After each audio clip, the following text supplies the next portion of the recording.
the bounce. It's Poplar getting to the mid-range this time, and Wilga Poplar can't get the kind roll off the front iron. I love how he just kind of throws that ball out there, though, and chases it down. Poplar, a guy that he can create space off the bounce.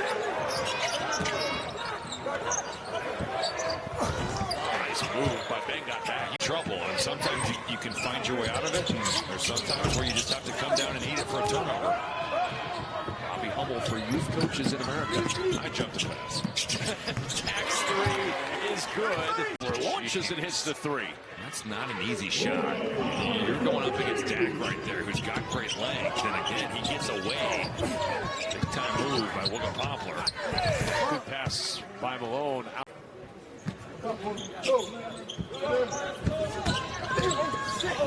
Dak on the drive to the rim. You see flashing. He did find out he did not play with a key. Inside, goes right hand, little bit short. And it's Baskin leading the Buffaloes the other way. You know, my first reaction with Houston and Colorado, it feels like a first-round NCAA tournament game. Yeah. Very high seed, a low seed, and a crowd that's not yet into it. And that might favor Colorado a little bit because there's not a lot of energy yet in the building. Give off here, that one off the glass. Game where Cryer injured his knuckle, and that was a bit of an issue for a while for LJ. Offensive rebound, and the Buffs have new life, trailing by 4. Hamby going to work, bounce pass. Arsenault's checked into the game, harassing, and Dak with the standing plays on the offensive end, and that cannot make Tad Boyle happy. Dak with that jumper. Bangot. Milo spinning. Oh boy. And Yakimovsky takes it away. This is big. Lob and the throwdown and one. Starter all year. He's not going to score a lot of points, although we've seen him do it just there. But relentless on the defensive end.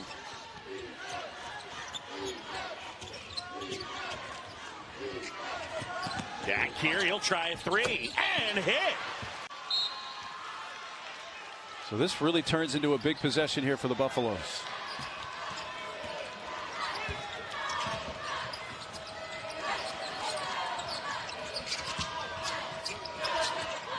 Oh, he had Dak on the cut. Yakimovsky didn't want to take a chance and turn it over. Watch the double. Basket Nice faces up, and Dak's all alone for the flush.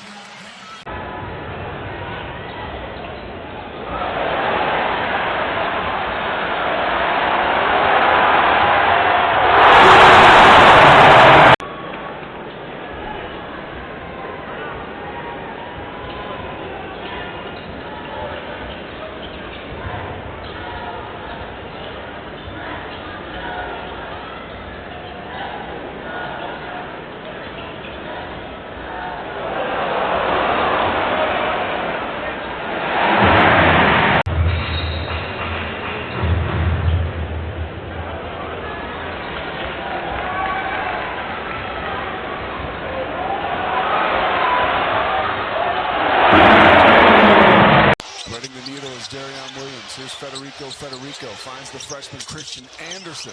Draws iron. Ron Seek with the board. Like Christian Anderson, knocked in 5 triples on Saturday.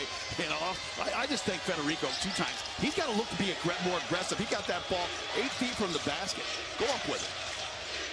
Bangot Dak. Jab steps. He'll shoot from out there and does. Rattles it home. Get beat up in the rough and tough Big 12. But he is a rough customer. He's out there. He gives more blows than he takes. 6'11", 185. Coach Boyle says explosive is an understatement when you talk about this guy. Ready for liftoff on Federico. Falls. Oh, nasty, that little jab to the left, snapped it back to clear some space, and he was free to fire and on target. Ooh.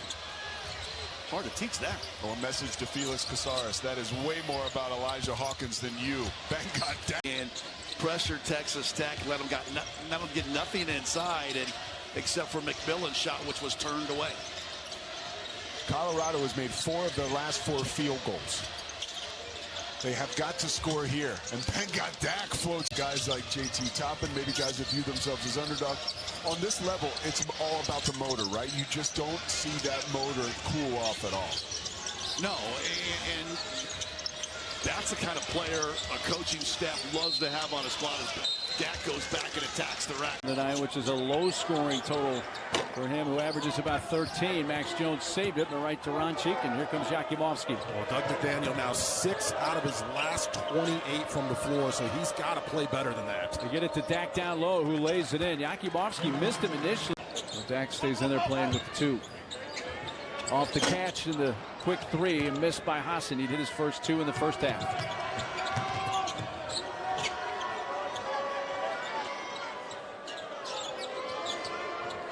Ruffin for Jakimovsky.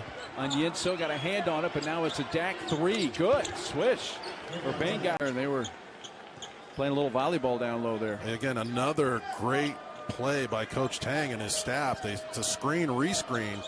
You get 2 shots at the rim. You got to deliver, but they've been drawing everything up for their guys. You just have to finish. Dak from the free throw line. Got a very nice time. Had trouble collecting, but deep 3 McDaniel. Rebound from Malone. You could hear Coach Boyle saying go. He wanted the team to get up the floor.